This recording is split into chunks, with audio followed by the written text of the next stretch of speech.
सारी जिंदगी, सारी जिंदगी ये प्यारी जिंदगी, सारी जिंदगी ये प्यारी जिंदगी, बोझा ढोते मैंने कल गई सारी जिंदगी, बोझा ढोते मैंने कल गई सारी जिंदगी।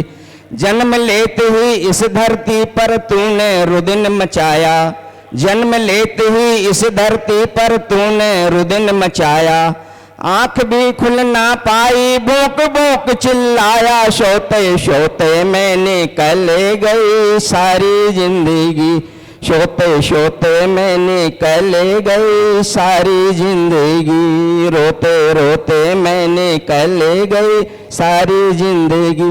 खेल कूद में बचपन बीता यौवन पा बौराया, खेल कूद में बचपन बीता यौवन पा बौराया, धर्म कर्म का मर्म न जाना विषय भोग लपटाया, सोते सोते मैंने कल गई सारी जिंदगी, सोते सोते मैंने कल गई सारी जिंदगी, बोझा ढोते मैंने कल गई सारी जिंदगी। धीरे धीरे धीरे धीरे बड़ा बुढ़ापा डगमग डोले काया, धीरे धीरे बड़ा बुढ़ापा डगमग डोले काया, सबके सब रोगों ने देखो डेरा खूब जमाया, सोते सोते मैंने कल गई सारी जिंदगी, बोझा ढोते मैंने कल गई सारी जिंदगी। जिसको तू अपना समझे था वह दे बैठा धोखा, जिसको तू अपना समझे था वह दे बैठा धोखा, प्राण गए फिर जल जाएगा ये माटी का खोका, खोका ढोते मैंने कल गई सारी जिंदगी, खोका ढोने मैंने कल गई सारी जिंदगी, सोते सोते मैंने कल गई सारी जिंदगी। जय जिनेन्द्र। अभी आदरणीय इंजीनियर नेमी चंद जी साहब ने बहुत ही मधुर कंठ के मंगलाचरण किया। अब सब लोग, किसी के पास दो टोकन ना हो, ध्यान रखें, एक ही टोकन है और अब टोकन बंद हो गए हैं। अब सभी लोग अपने दोनों हाथ का श्रीफल बना लें और गुरुदेव के श्री चरणों में आज के मंगल व्याख्यान के लिए निवेदन करें। हे गुरुदेव, हम सभी को आज के विषय खानदान शुद्धि और खानपान शुद्धि पर अपना मार्मिक उद्बोधन प्रदान करने की कृपा करें। नमोस्तु गुरुदेव, नमोस्तु गुरुदेव, नमोस्तु गुरुदेव।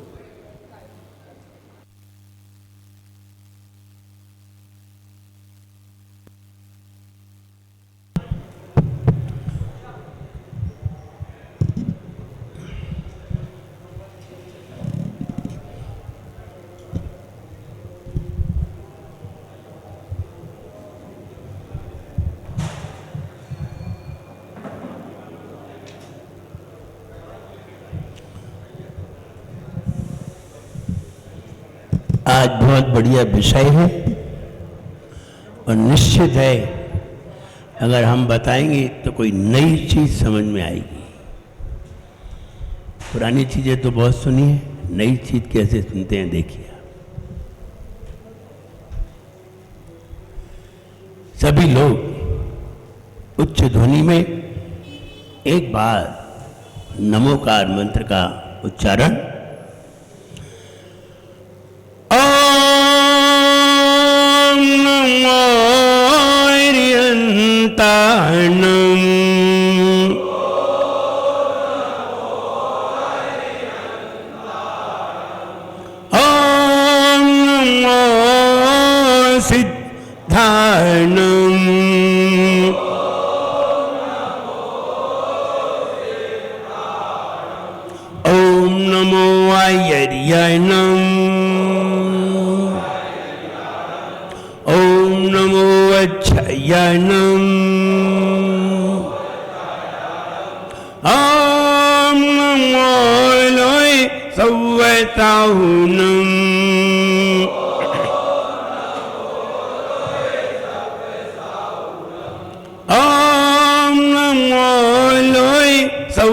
साउनम।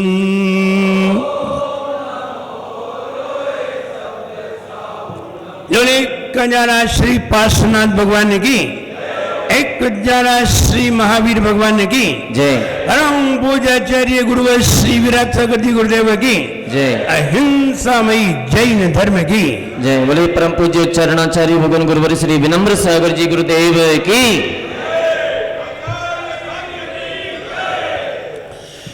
खान पान हो शुद्ध जहां, खान पान हो शुद्ध जहां, खानदान हो बुद्धवान, खान पान हो शुद्ध यहाँ, खानदान हो बुद्ध यहाँ। खान पान हो शुद्ध जहां, खानदान हो बुद्धवान, खान पान हो शुद्ध यहाँ, खानदान हो बुद्ध यहाँ। इज्जत हो सम्मान यहाँ, इज्जत हो सम्मान यहाँ, इज्जत हो सम्मान यहाँ, इज्जत हो सम्मान यहाँ। क्षत्रिय की पहचान यही, क्षत्रिय की पहचान यही, कहते हैं जिन देव यही। क्षत्रिय की पहचान यही, कहते हैं जिन देव यही। क्षत्रिय की पहचान यही, कहते हैं जिन देव यही। क्षत्रिय की पहचान यही, कहते हैं जिन देव यही। तन मन की शुद्धि हो, तन मन की शुद्धि परमात्मा दिखाए। जीवन है पानी की बूंद, कब मिट जाए रे हो। जीवन है पानी की बूंद, कब मिट जाए रे। होनी अनहोनी हो, होनी अनहोनी कब क्या घट जाए। जीवन है पानी की बूंद, कब मिट जाए रे हो। जीवन है पानी की बूंद, कब मिट जाए रे। जो भी शुद्ध विचार धरे, जो भी शुद्ध विचार करे, शुद्ध आचरण वही धरे। जो भी शुद्ध विचार करे, शुद्ध आचरण वही धरे। वो प्रभु का दीदार करे, वो प्रभु का दीदार करे। वो प्रभु का दीदार करे, वो प्रभु का दीदार करे। हो प्रभु का दीदार जहां, हो प्रभु का दीदार जहां, होता मंगल भाव वहां। हो प्रभु का दीदार जहां, होता मंगल भाव वहां। खुशियों का मंजर हो, खुशियों का मंजर तब ही नजर आए। जीवन है पानी की बूंद, कब मिट जाए रे हो। जीवन है पानी की बूंद, कब मिट जाए रे। होनी अनहोनी हो, होनी अनहोनी कब क्या घट जाए। जीवन है पानी की बूंद, कब मिट जाए रे हो। जीवन है पानी की बूंद, कब मिट जाए रे। खानदान की खासियत धन व्यापार से नहीं, खानदान की खासियत बड़े परिवार से नहीं, खानदान की खासियत अच्छे व्यापार से नहीं, खानदान की खासियत खान पान से हुआ करती है। अगर तुम्हारा खान पान अच्छा है तो निश्चित मानिए आप भरी समाज में इज्जत पाने के योग्य हैं। तुम्हारे खानदान में खान पान अच्छा नहीं है, आप अपने घर में भी इज्जत पाने के योग्य नहीं है। मुझे याद आता है मेरे पिताश्री जब अपनी ससुराल जाते थे तो जितने भी मामा नाना मामी जितने भी थे उनकी कितनी इज्जत करते थे। भैया पहले इनको भोजन कराओ और अच्छे से भोजन कराओ, पाटे लगाओ, पाटे पे बिठाओ, अच्छे से भोजन कराना है। बाकी जितने लोग आते थे सबको दालान में बिठा देते थे और उनको अलग से भोजन बनाते थे, खिलाते थे। पहले उनका भोजन, बाकी बात किसी और का। किससे इज्जत हुई? खान पान से ही। रात्रि में पानी नहीं पीना। हमने अपने पिताश्री को कभी भी बाजार में पानी पीते नहीं देखा अपनी जिंदगी में। 63 में मेरा जन्म हुआ, तब से हमने नहीं देखा उन्हें कभी बाजार में पानी पीते भी। खाना तो बहुत बड़ी बात है। हमने बाजार की चीज खाते भी नहीं देखा, अपने घर में ला करके भी खाते नहीं देखा। ये उनकी पहचान थी। ध्यान रहे, खान पान हमारे जीवन में क्या उत्पन्न करता है वो सुनिए। खान पान किसके लिए? शरीर के बल को बढ़ाने के लिए। खान पान से शरीर का बल बढ़ता है और जिसका बल बढ़ता है वो अपनी शक्ति को प्रकट कर सकता है। जिसमें बल ही नहीं है ताकत क्या दिखाएंगे? बताइए। मोबाइल की बैटरी ही फूक गई और चले स्मार्टफोन चलाने के लिए, नहीं चलेगा।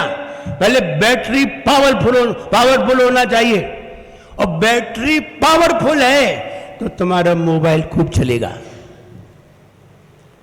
मोबाइल से कुछ भी प्रयोग किया जा सकता है। शरीर ताकतवर नहीं है, चले हैं संयम लेने के लिए। पहले खड़े होने की ताकत होना चाहिए, पहले पैदल विहार करने की ताकत होना चाहिए, तब कहीं संयम का विचार तुम्हारी खोपड़ी में उत्पन्न होगा। और यही ताकतवर नहीं है। ये ताकतवर बनेगा किससे? मेहनत करने से। मेहनत भी करोगे तो खाओगे क्या? पिज्जा,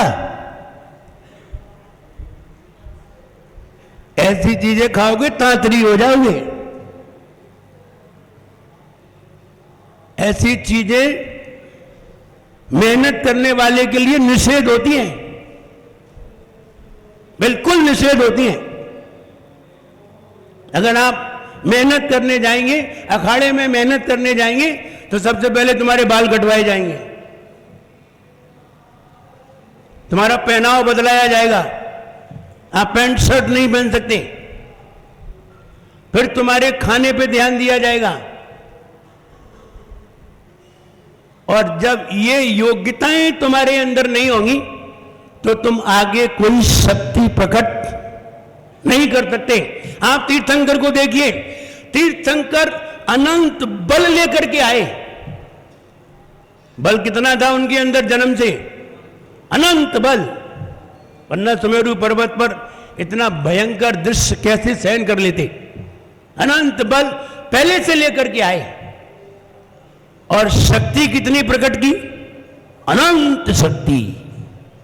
तब ज्ञान प्रकट कर पाए।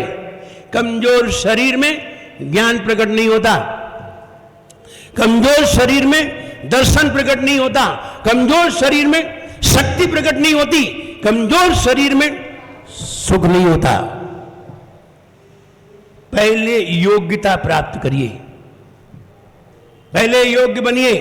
कोई जरूरी नहीं है आपने एमए कर लिया हो, एमकॉम कर लिया हो, एमएससी कर लिया हो और आपकी सर्विस लगे, ये कोई जरूरी नहीं है।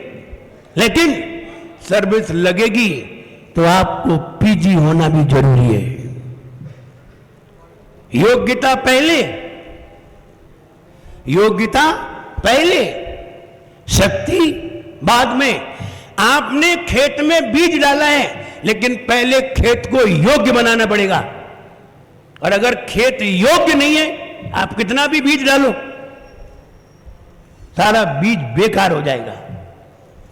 होता यह है, हम योग्य होते नहीं हैं, और योग्यता के अभाव में मंदिर में आके खड़े हो जाते हैं, भगवान के सामने खड़े हो जाते हैं, और फिर पाते हैं कि इतने दिन भगवान की आराधना करने के बाद भी हम सम्यक्त का बीज पैदा नहीं कर पाए। कारण कहीं न कहीं योग्यता की कमी है। और ध्यान रहे, जिनके घर में खान पान अच्छा नहीं है, उनके घर में धर्म भी नहीं है।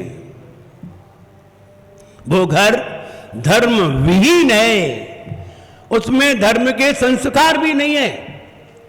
इन ऐसे लोगों के घरों पर कभी भी किसी साधु के चरण नहीं पड़ सकते,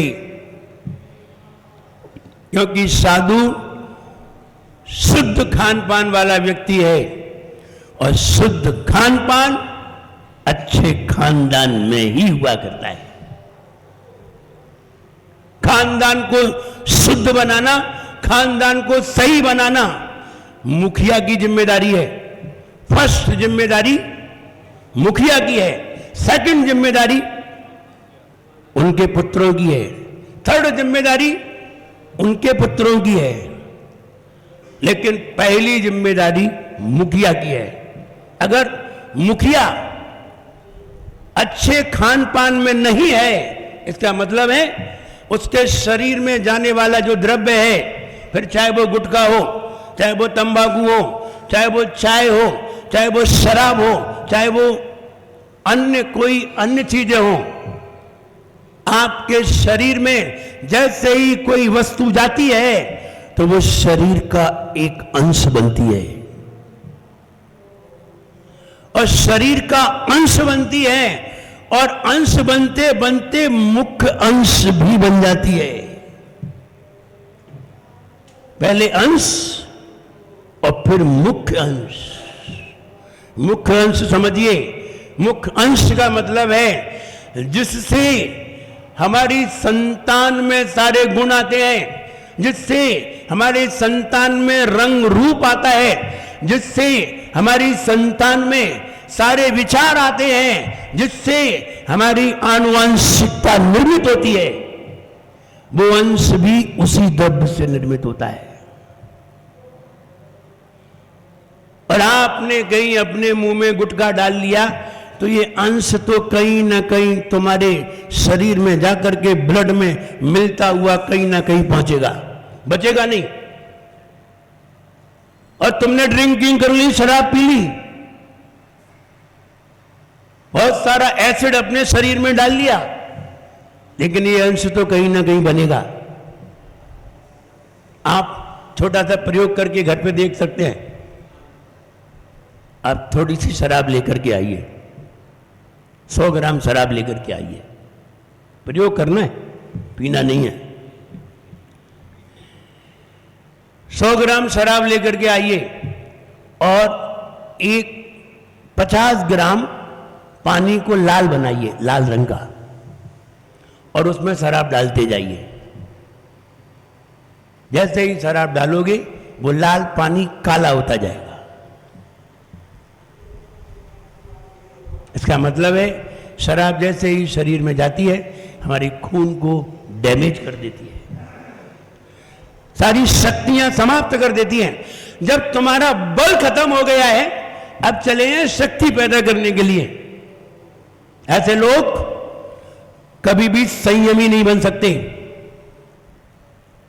ऐसे लोग कभी भी व्रती नहीं बन सकते, ऐसे लोग कभी भी समाधि नहीं कर सकते, ऐसे लोग कभी भी अपना कल्याण नहीं कर सकते। वे कितने भी मंदिर आए,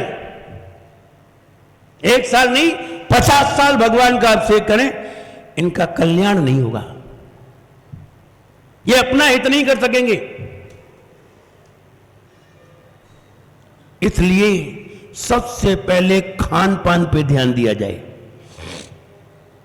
क्योंकि जब तुम्हारा शरीर मजबूत होगा तो तुम कुछ भी कर सकते हो।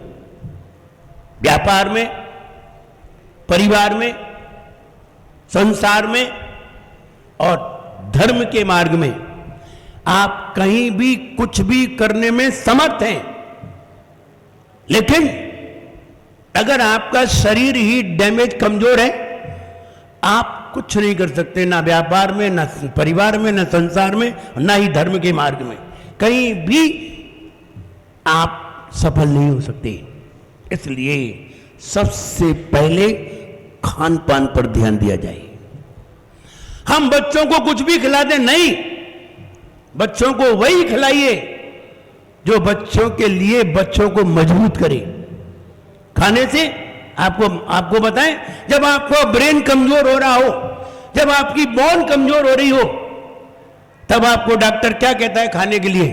दिवाकर जी, तब आप क्या कहते हैं जब बोन कमजोर हो रही हो? क्या खाइए? बोले दूध की चीजें ज्यादा खाइए। दूध की चीजें, कैल्शियम ज्यादा होता है। अखरोट खाइए, बादाम खाइए। जब दिमाग कमजोर हो रहा हो, अखरोट बादाम खाइए। आंख कमजोर हो रही हो, बादाम खाइए, क्योंकि बादाम आंख के आकार का होता है और अखरोट दिमाग के आकार का होता है, खोपड़ी के आकार का होता है। इनको खाने से क्या मजबूत होगा? आपकी आंख का बल, आपके दिमाग का, सिर का बल, आपके शरीर का बल। कैल्शियम लेने से हड्डी जरा स्ट्रांग होगी, मजबूत होगी। और अगर ये मजबूत नहीं होगी तो चलोगे कैसे? ये मजबूत नहीं होगी तो सोचोगे कैसे? और ये मजबूत नहीं होगी तो देखोगे कैसे? इसलिए पहले शरीर को मजबूत बनाइए, पहले शरीर को मजबूत बनाइए, फिर कोई मजबूत अच्छे ऊंचे काम कीजिए। मजबूत लोग ही ऊंचे काम किया करते हैं, कमजोर तो नीचे ही रह जाया करते हैं। इसलिए पहले अपने शरीर को मजबूत कैसे बनाया जाए, इस पर विचार करिए। कोई भी चीज बाजार की मुंह में डालने के पहले दिमाग का प्रयोग किया जाए। तुम दिमाग का प्रयोग नहीं करते, सीधा मुंह में डाल देते हो। पहले दिमाग का प्रयोग किया जाए। 4-5 चीजों पे ध्यान दीजिए। कोई भी चीज लीजिए बाजार की, किसने बनाई? नंबर 1, कैसे बनाई? नंबर 2, किससे बनाई? नंबर 4, कैसे बनाई, किससे बनाई, किसने बनाई और कब बनाई? 5 चीजें दिमाग में रखिए कोई भी चीज मुंह में डालने के पहले। किसने बनाई? हलवाई ने। हलवाई कौन सी जाति का था? मेहतर, चमार, धोबी, नीच जाति का था। आप उसका पानी नहीं पी सकते तो वस्तु बना के कैसे खा सकते हैं? क्या खासियत है हम ऐसे लोगों का छुआ पानी नहीं पीते? ध्यान दें, ऐसे लोगों के श्रेष्ठ विचार नहीं हो सकते, कभी भी नहीं हो सकते। वे कोई भी सही, आप विचारों को बता तो सकते हैं लेकिन उन विचारों को अपना नहीं सकते। हमारे आचार्य कम समझदार नहीं है, बहुत समझदार हुए। उन्होंने कहा है ऐसे लोग बनने के अधिकारी नहीं है। क्यों? क्योंकि ये कभी इतना उत्कृष्ट विचार कर ही नहीं सकते। और उत्कृष्ट विचार करने के लिए, उत्कृष्ट संस्कार पैदा करने के लिए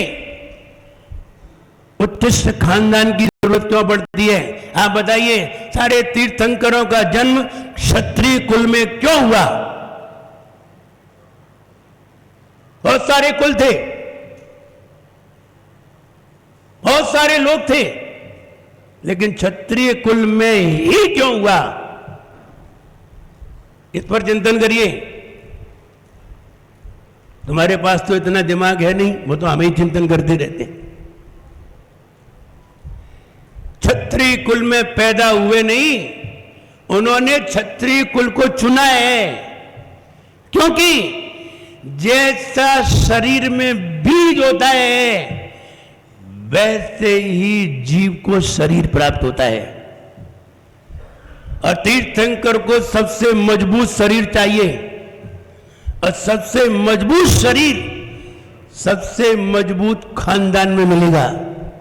इसलिए उनका जन्म और कोई कुल में नहीं हुआ, सिर्फ क्षत्रिय कुल में हुआ। और क्षत्रिय कुल में जन्म लेने वाले अधिकांश मोक्ष जाते हैं। इसलिए नियम बना दिया, जो उच्च कुलीन होंगे वे ही मुनि बनने के अधिकारी हैं। जो उच्च कुलीन नहीं है वे मुनि नहीं बन सकते, कुछ भी कर लें। इसलिए मुझे याद आता है एक कथानक, हमारे आचार्य सन्मति सागर जी महाराज सिंह रथ वाले, ऐसा नहीं है ललितपुर नहीं आए होंगे, शिविर लगाया होगा, उन्होंने ही तो शिविर चालू किया।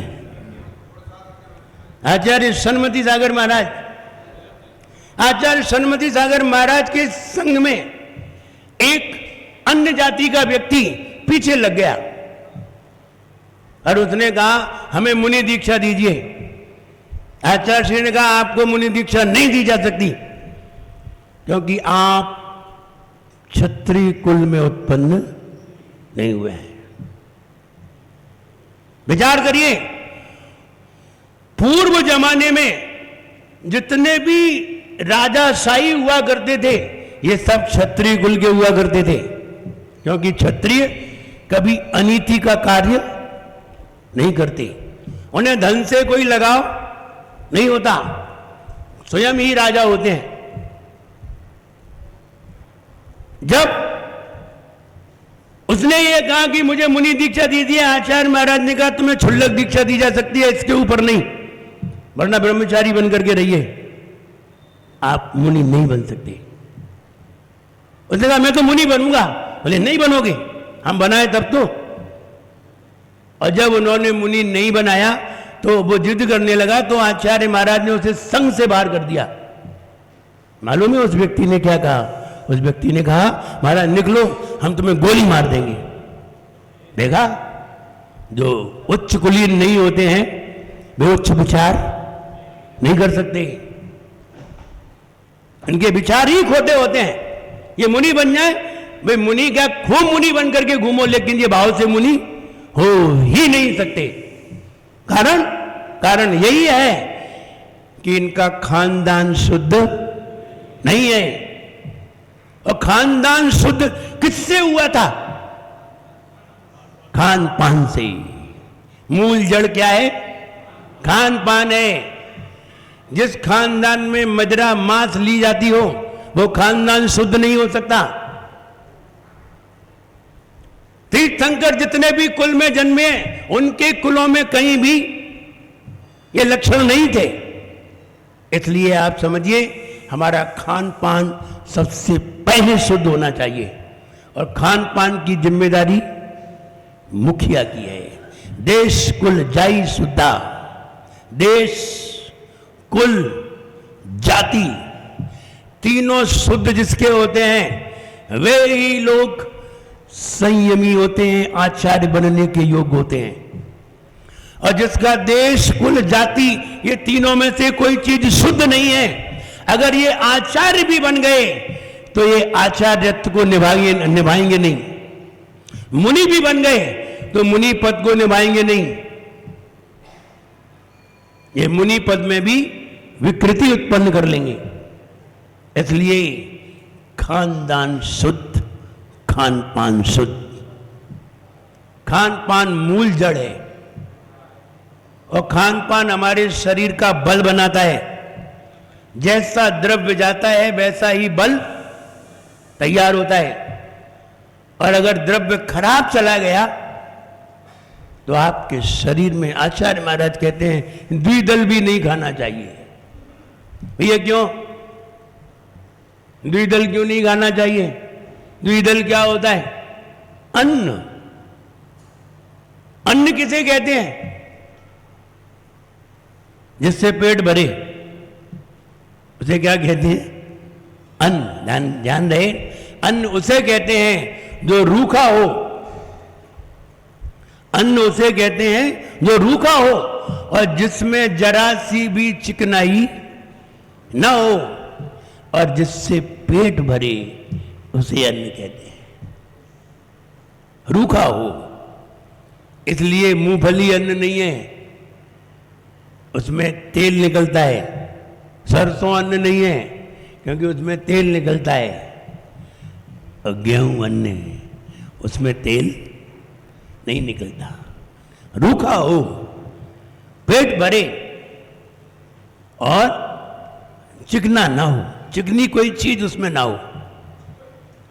और अगर वो द्विदल हो, यानी दो दल हो उसके, चना मटर, दो दल हो, दाल दो दल हो, और दोनों दल में दही मिल जाए। क्या? दही। और दही भी कैसा? आचार्यों ने तो कच्चे दही की बात करी है। तो पहले बहुत सारा दूध होता होगा, उठा के नाद में भर दिया, दही बन गया, सवेरे फेंट रहे हैं, घी निकाल रहे हैं। पहले ऐसा होता था। कौन इतना गर्म करे? तो कच्चे दूध का दही और दो दल का अनाज और उसमें आपके मुंह की लार, ये तीन चीजें मिलेंगी तो उसमें बहुत सारे जीवों की उत्पत्ति हो जाएगी। अपने मुंह की लार, ध्यान रहे, अपने मुंह की, किसी और की नहीं, अपने मुंह की लार, दो दल वाला अन्न और कच्चे दूध का दही, ये तीनों जब मिलेंगे, अथवा अमर्यादित दही यानी 2-4 दिन पुराना, 1 दिन के बाद का दही, उसमें अगर अन्न मिल जाएगा और अपनी लार और मिल जाए तो जीभ पर आते ही जीभ पड़ जाएंगे। इसलिए कहा द्विदल नहीं खाना चाहिए। द्विदल से हमारे शरीर में एल्कोहल उत्पन्न होती है और एल्कोहल से हमारे शरीर में प्रमाद आता है और जीवों की हिंसा होती है। इसलिए आचार्यों ने कहा द्विदल कभी ना करें। क्यों कहा? कारण समझिए। आप बंगाल में चले जाइए, बंगाल में हर मकान के बाहर, जैसे तुम्हारे मकान के बाहर बाग लगा होता है, बढ़िया दालान होता है तो अच्छा मकान माना जाता है, ऐसे ही बंगाल में मकान के बाहर छोटा सा तालाब होता है तो अच्छा माना जाता है। वहां भी मछली आदि खाते पीते हैं। तो वो क्या करते हैं? सड़ा सड़ाया दही लेकर के आते हैं और सड़े सड़ाए दही में बेसन डालते हैं और बेसन डाल करके उन मछलियों को कैसे खिलाते हैं? बेसन डाल करके उसमें थूक देते हैं और जैसे ही थूकते हैं वैसे ही उसमें जीभ पड़ जाती है। इसको वो प्रयोग करते हैं, अपन लोग जानते नहीं है। और जो बंगाल जाते होंगे या जो कलकत्ता गए होंगे उन्हें मालूम है। अब हम लोग गए हैं इसलिए हमें मालूम है और हमने वहाँ देखा है, लोगों ने बताया है, इसलिए बता रहा हूँ कि वो वहाँ पे गड्ढे में डाल देते हैं, दही लाएंगे, दही पटक देंगे, बेसन डाल देंगे घोल के, बेसन डाल करके थूक देंगे और थूकेंगे तो उसमें जीभ पड़ जाएंगे, फिर वो मछलियों को खिलाते हैं। हम कहने का मतलब ये है द्विदल नहीं खाना चाहिए। ऐसे ही नहीं कहा है आचार्यों ने। इससे हमारा शरीर विकृत होगा और विकृत होगा तो निश्चित मानिए कि हमारे शरीर का बल कमजोर होगा। बल को मजबूत करने के लिए हमें अच्छा पावरफुल भोजन करना चाहिए। कैसा पावरफुल भोजन? कौन सा होता है? जो सवेरे तत्काल बनाया जाए, मर्यादा के अंदर हो, वो पावरफुल है, और जो मर्यादा के बाहर निकल गया है वो एक्सपायरी डेट में चला जाता है। मेडिसिन आती है, हम मेडिसिन पे तो पूरी एक्सपायरी देखते हैं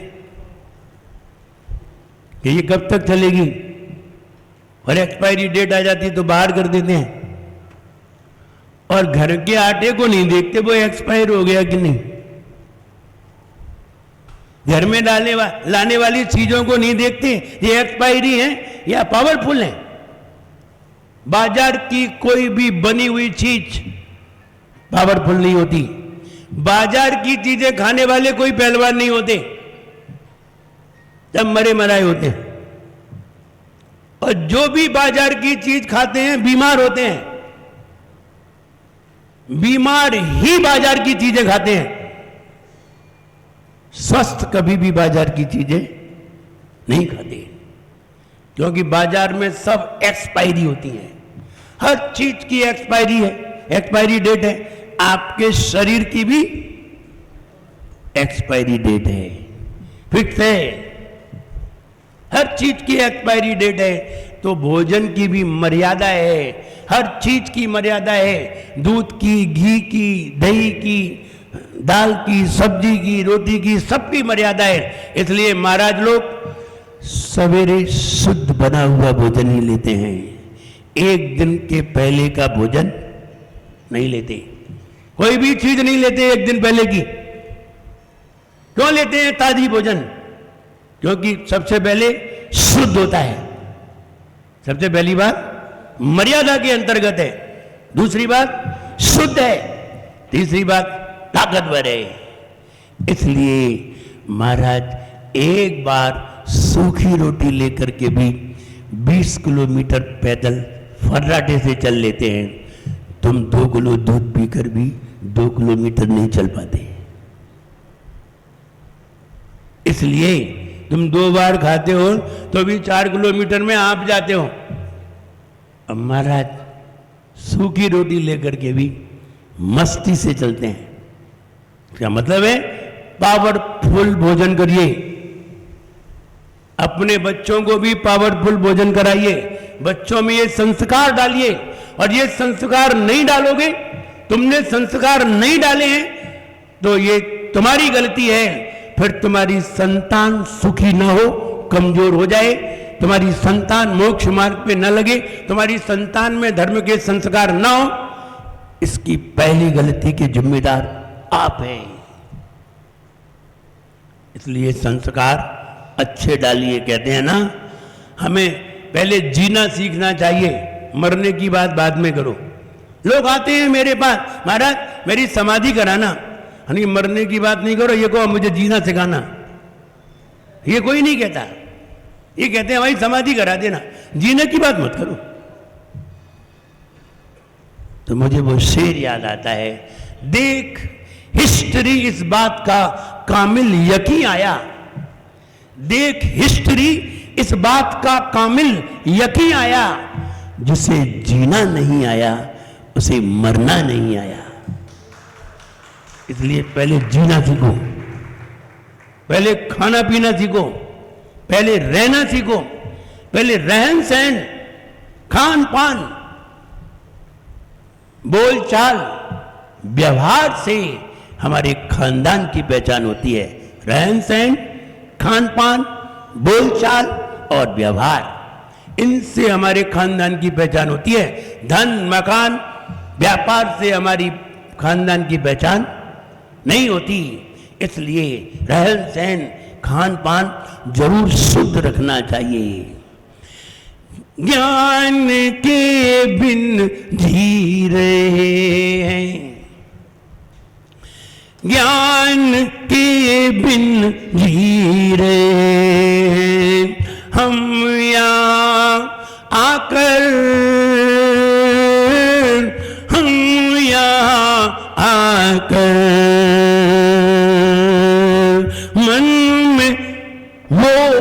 मन में वो खा पी रहे हैं, मन में जो खा पी रहे हैं, हो के हम पामर,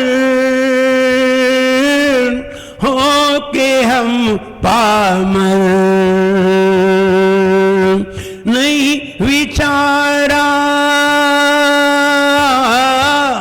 नहीं विचारा योग्य क्या, नहीं विचारा योग्य क्या, ये पाप कर गया, मेरा जीवन कोरा कागज कोरा ही रह गया, मेरा जीवन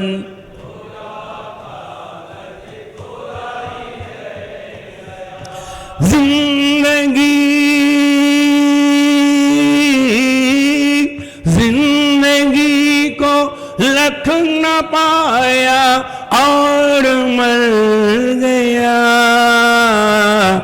मेरा जीवन कोरा कागज गया, मेरा जीवन।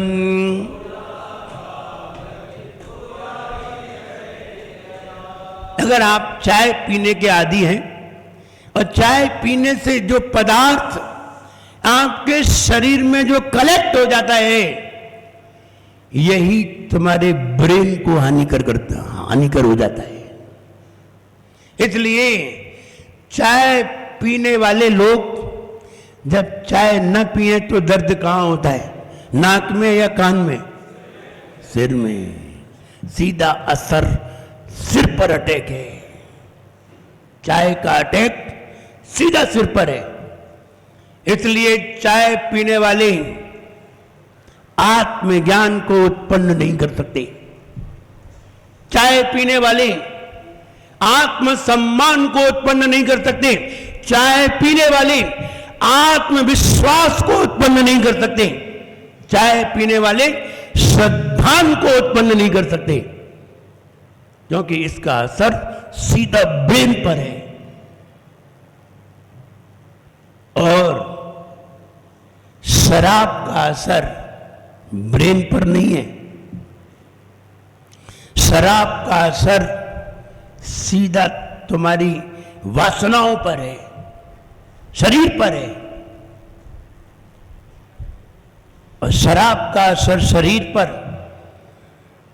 चाय का असर ब्रेन पर, गुटखे का असर जबड़े पर, सीधा असर है।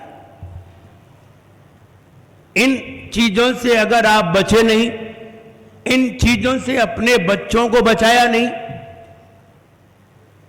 फिर आपको मेरे खानदान की प्रशंसा हो, संभव नहीं है।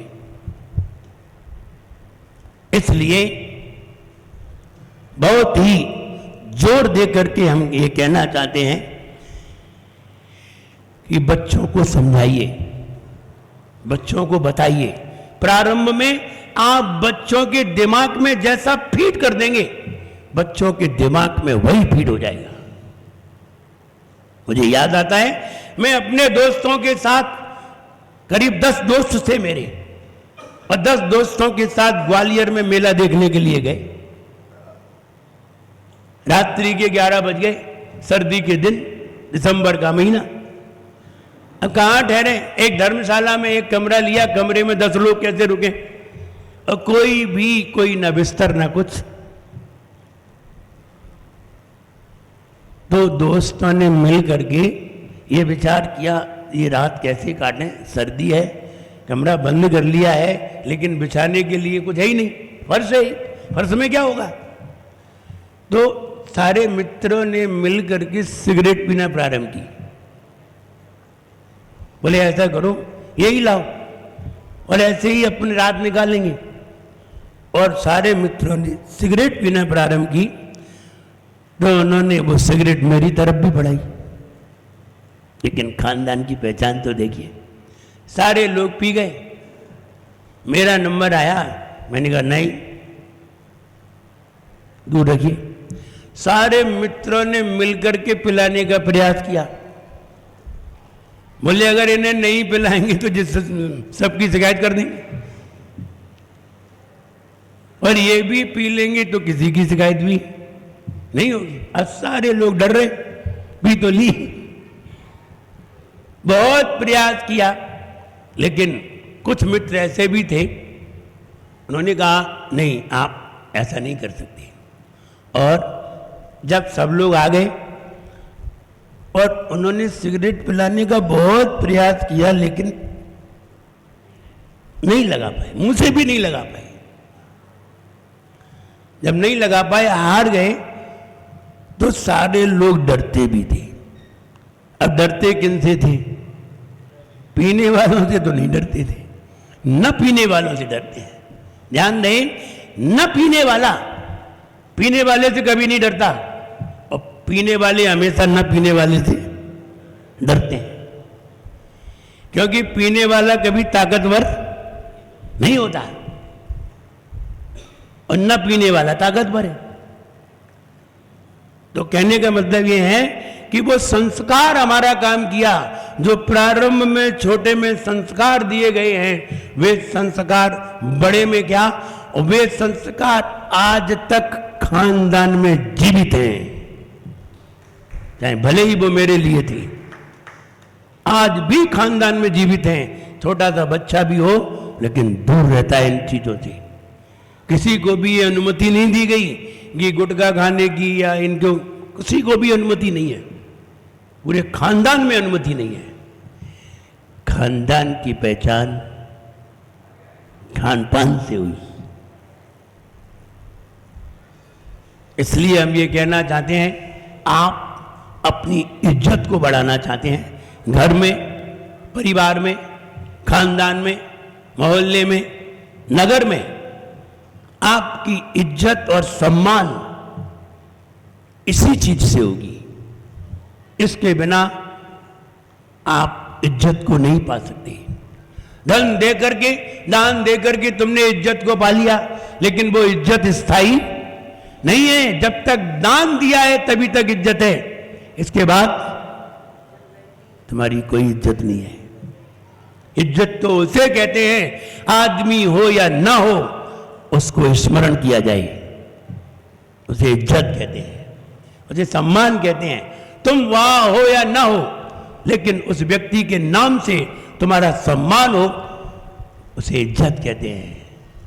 और अगर तुमने कुछ किया है, कुछ दिया है, और तुम्हें थोड़े समय के लिए सम्मान मिला है, तो वस्तु के त्याग करने से तुम्हें सम्मान है, तुम्हारे खानदान का सम्मान नहीं है, तुम्हारे खान पान से सम्मान नहीं है। हम ये कहना चाहते हैं, अगर आप अपने जीवन में, अपने परिवार में धर्म को जीवित करना चाहते हैं, यदि आप चाहते हैं हमारे घर पर संतों के चरण पड़े, यदि आप चाहते हैं हमारा घर पवित्र हो, अगर आप चाहते हैं कि हमारे घर में भी धर्म के संस्कार जीवित हों, हमारे घर में भी भक्तामर आदि के संस्कार जीवित हों, तो आप पहले अपने घर का खान पान सुधारिए। और आपके घर का खान पान अच्छा है तो आप अपने आप सुधरे हुए हैं, आपको सुधारने की कोई जरूरत है ही नहीं। लेकिन खान पान का जरूर ध्यान रखिए। शरीर का बल, शरीर की ताकत सिर्फ खाने से है, खाने पीने से है। कोई सूखी रोटी खा करके भी मस्त है, और कोई घी दूध पी करके भी सिंगल पिलाई है। कहीं ना कहीं कमी तो हो रही है, इसलिए उस कमी को निकालिए।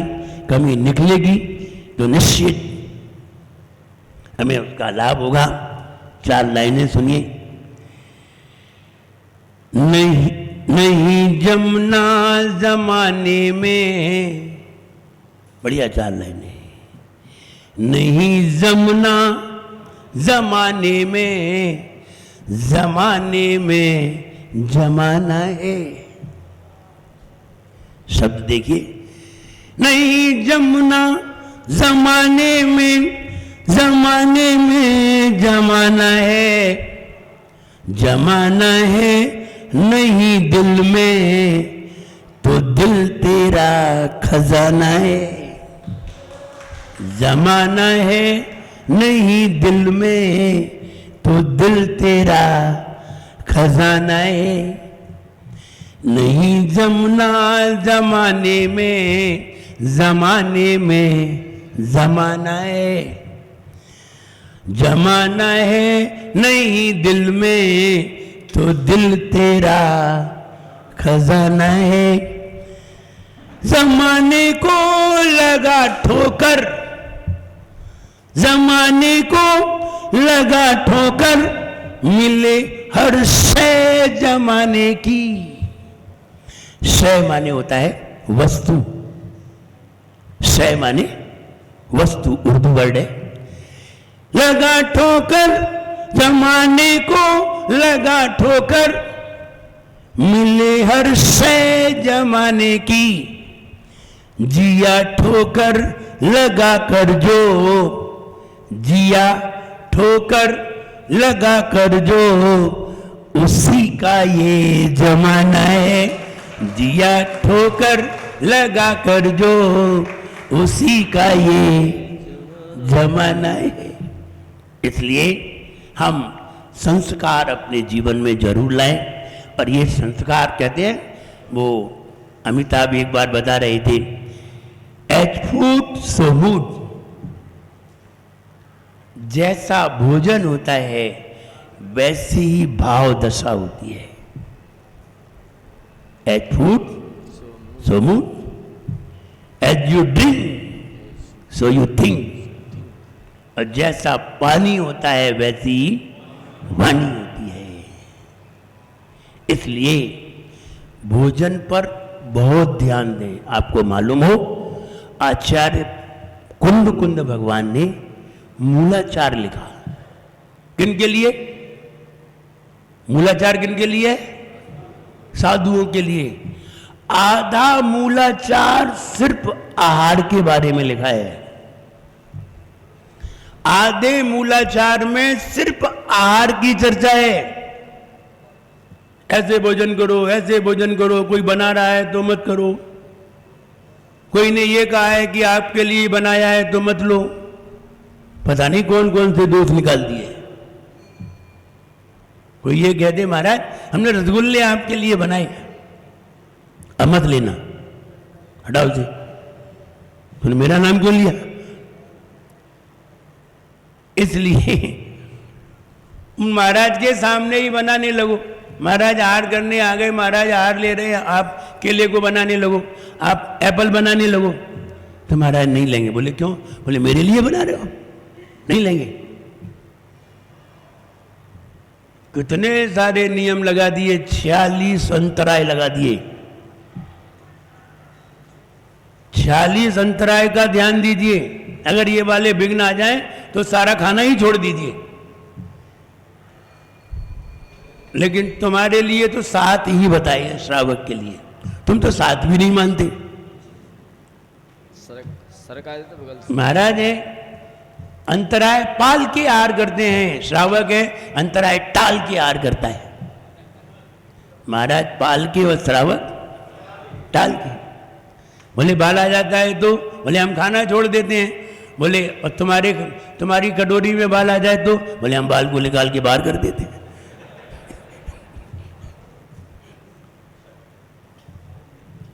अगर तुम्हारी अंजलि में बाल आ जाए तो आप निकल करके बाहर हो जाते हैं, और हमारी कटोरी में बाल आ जाए तो हम बाल को ही बाहर कर देते हैं। कटोरी करें या ना करें, देखो सही बात है, समझिए।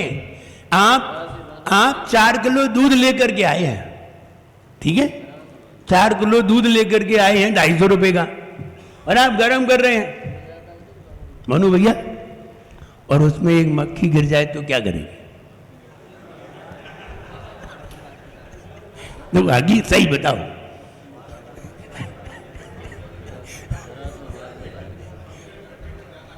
बोले मक्खी को निकाल देंगे, उसने भी दूध पी लिया, बाहर करो इसे।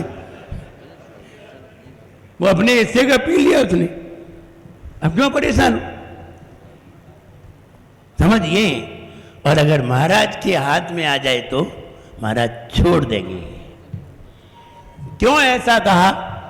आचार्यों के बहुत अच्छे विचार रहे। उन्होंने कहा है अपनी शक्ति को बढ़ाइए। आप भोजन करने गए हैं अपने शरीर को संचालित करने के लिए, लेकिन भोजन से शक्ति नहीं बढ़ती है। भोजन से शक्ति नहीं बढ़ती, भोजन से शरीर संचालित होता है। शक्ति तो आपके विचारों से बढ़ती है, शक्ति तो उत्तम भावों से बढ़ती है, भोजन से नहीं। मुनिराज बाहुबली भगवान ने 1 साल के लिए भोजन नहीं किया, देखा ही नहीं भोजन की तरफ, सोचा ही नहीं कि भोजन करना है, और शक्ति ऐसी पैदा की कि केवल ज्ञान पैदा कर दिया। कैसे पैदा हुआ? भोजन से। ये तो बेवकूफ लोग हैं जिनकी खाने पे ही दृष्टि रखी रहती है, जिनकी किचन में ही दृष्टि लगी रहती है। ऐसे लोग समझते हैं खा के ताकत आती है, खा के ताकत नहीं आती।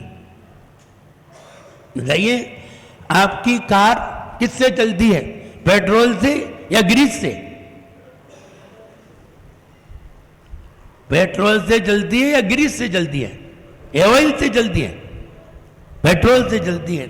तो ग्रीस और ऑयल गाय के काम आता है? पार्ट को सॉफ्ट बनाने के लिए। ऐसे ही हम खाना खाते हैं, ये पार्टों को सॉफ्ट बनाने के लिए है। हमारा भोजन पार्ट में ग्रीस पहुंचाने के लिए है, और ग्रीस आदि पहुंच जाती है तो शरीर तो ताकत से चलता है। काय की ताकत से? भाव की ताकत से। तुम 2 बार खा करके 4 किलोमीटर में हाँफ जाते हो। अब महाराज अंतराय भी हो जाता है, उपवास भी करते हैं, फिर भी 20 किलोमीटर फर्राटे से जाते हैं। ना खाएं तो भी 20 किलोमीटर। कौन सी ताकत से गए? तो खाने की नहीं, खाने से ताकत नहीं आती। खाना तो शरीर को संचालन करने के लिए है। ये सारे पार्ट इनमें ग्रीस पहुंचाने के लिए है। शरीर तो आत्मा की ताकत से चलता है, और शक्ति पैदा करने के लिए शरीर को मजबूत करना चाहिए। शरीर स्वस्थ है तो आप सभी प्रकार की शक्तियों को उत्पन्न कर सकेंगे। तीर्थंकरों ने पहले भगवान की आराधना की, अच्छा भोजन किया, शुद्ध भोजन किया, व्रती बने, संयमी बने, मुनि बने, और मुनि बन करके तब जाकर के वज्र वृषभ नाराज संगनन वाला शरीर प्राप्त किया। अनंत बल उन्होंने पहले ही प्राप्त कर लिया, अतुल बल। फिर उन्होंने ध्यान लगा करके, आत्मा में भाव बना करके, आत्मा को आत्मा में रमण करा करके फिर वो शक्ति पैदा की। तब जाकर के अनंत ज्ञान हुआ। ऐसे ही नहीं हो गया। और खाना छोड़ करके सबसे ज्यादा उपवास करने वाले तीर्थंकर कोई हुए तो भगवान महावीर हुए। सबसे ज्यादा उपवास 12 साल में उन्होंने सिर्फ 364 दिन भोजन किया। सिर्फ 364 बार उन्होंने आहार किया है, यानी 12 दिन में 1 बार भोजन किया है। विचार करिए, सबसे ज्यादा 6-6 महीने के उपवास। तीर्थंकरों को आहार की कोई जरूरत नहीं थी, क्योंकि उनके शरीर के जो संचालन करने की जो हड्डियां हैं ये पहले से ही मजबूत थी। इनको 1 साल तक पानी ना मिले कोई फर्क नहीं पड़ता, क्योंकि ये पहले से ही बहुत मजबूत होती हैं। बस सब नाराज संगनन, वरना बाहुबली तो गिर पड़ते, बाहुबली तो खड़े खड़े गिर पड़ते। तुम ही 2-4 दिन खड़े होके दिखा दो, तुम तो 1 घंटे में ही गिर पड़ोगे। एक महाराज थे, सामायिक कर रहे थे, वो खड़े होके सामायिक कर रहे थे, अचानक निद्रा आई तो धड़ाक से गिरे। अब इतनी शक्ति कहां है? और वो 1 साल तक खड़े रहे, पानी नहीं गया, गिर नहीं पड़ते। ये शक्ति है। तो ऐसा शरीर कब प्राप्त हुआ? जब उन्होंने पहले अच्छा भोजन किया और भगवान की आराधना की। तो भगवान की आराधना से ऐसा मजबूत अतुल बल वाला शरीर प्राप्त हुआ। फिर ध्यान करके अनंत शक्ति को प्रकट कर दिया। पहले आप लखपति बनिए, फिर धन को धीरे धीरे बढ़ाते बढ़ाते करोड़पति बनिए, फिर धन को धीरे बढ़ाते बढ़ाते अरबपति बनिए। सीधे अरबपति कोई नहीं बनता। और अगर मिल भी जाए, अगर तुम्हें लॉटरी भी खुल जाए 100 करोड़ की और तुम्हारे अंदर उसकी क्षमता ना हो, तो क्या होगा? वहीं निपट जाओगे, सुन के ही निपट जाओगे, तुम्हें लाने पड़ेगा। क्योंकि पहले योग्यता प्राप्त करिए, फिर वो देता है। पहले आप ब्रेन से ज्ञान को प्राप्त होइए, योग्यता प्राप्त करिए, तब वो तुम्हें धन देगा। और पहले दे दिया तो तुम तो जल्दी उठा भी लेगा। पहले मिल गया, योग्य नहीं हुए तो तुम्हें उठा भी लेगा। वो तुम अभी योग्य नहीं हो। इसलिए योग्यता प्राप्त करने के लिए शुद्ध खान पान जरूरी है। और फिर अपनी शक्ति को बढ़ाने के लिए शुद्ध भाव भी जरूरी है। और अच्छे से अच्छे भाव अच्छे से अच्छे व्यक्ति के पास होते हैं। जितना अच्छा व्यक्ति हमारे सामने होता है, उतने ही अच्छे भाव उत्पन्न हो जाते हैं। इसलिए सबसे पहले सवेरे उठ करके तीर्थंकर के पास आइए। अनंत शक्ति के धारी हैं, इनसे प्रार्थना करिए, हे भगवान थोड़ी सी शक्ति मुझे भी दीजिए। ऐसे भाव मेरे अंदर भी पैदा कीजिए, मैं भी शक्तिवान बनना चाहता हूं। और फिर कोई संयमी साधु के चरणों में आइए, उनसे थोड़े से भावों की वृद्धि कीजिए। यही आपको शक्ति बढ़ाने के कारण है। और खान पान शुद्ध होगा तो तुम्हारा खानदान भी शुद्ध होगा। अपने खानदान को शुद्ध करिए। किसी की आग में जलता, किसी की आग में जलना नहीं हमको गंवारा है। किसी की आग में जलना नहीं हमको गंवारा है। हम किसी की आग में नहीं जल सकते, अपनी ही आग में जलेंगे, अपना ही दीपक जलाएंगे और खुद ही जलेंगे। ये कहने का प्रयास किया है। किसी की आग में जलना नहीं हमको गंवारा है। स्वयं के दीप से जलना हमें सबसे ही प्यारा है। स्वयं के दीप से जलना हमें सबसे ही प्यारा है। जो गैरों के भरोसे पर चले बे डूब जाते हैं, जो गैरों के भरोसे पर चले बे डूब जाते हैं। स्वयं के हाथ से तिरते, स्वयं के हाथ से तिरते उन्हें मिलता किनारा है। वे ही किनारे को प्राप्त करते हैं, वे ही मोक्ष को प्राप्त करते हैं जो खान पान से शुद्ध होते हैं। और वे ही संयमी होते हैं जो खानदान से शुद्ध होते हैं। निम्न खानदान वाले मुनि नहीं बनते क्योंकि उनके मोक्ष वाले विचार नहीं होते हैं। बहुत अच्छे विचार आपके सामने रखे।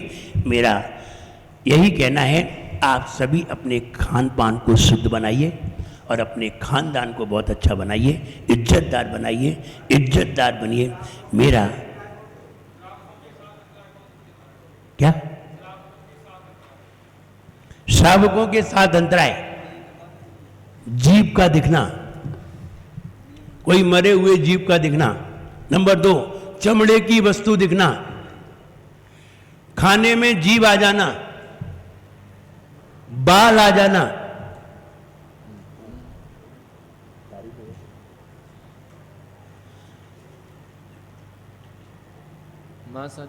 करुणामयी रुदन होना, और गिलानी होना। कोई मांस आदि को देख करके स्मरण करके गिलानी होना, कोई रुदन होना, यानी कोई रो रहा हो जोर जोर से। ऐसे समय में शावक को आहार नहीं करना चाहिए। और आहार नहीं करने के भी कारण है। ऐसे समय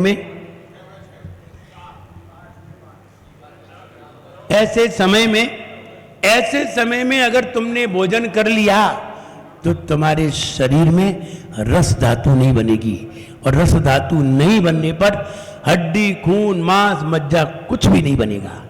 इसलिए अंतराय कर देना चाहिए, बाद में आहार करना चाहिए। इस तरह आप सभी लोगों ने खान पान, खानदान के बारे में सुना। आप सभी लोग अच्छे व्यक्तित्व वाले बने, मेरा सबके लिए खूब आशीर्वाद है। जय बोलिए परम पूज्याचार्य गुरुवर श्री विराट गद्दी गुरुदेव की। परम पूज्य आचार्य श्री ब्रह्म सागर जी महाराज की। हाथ उठवा लो,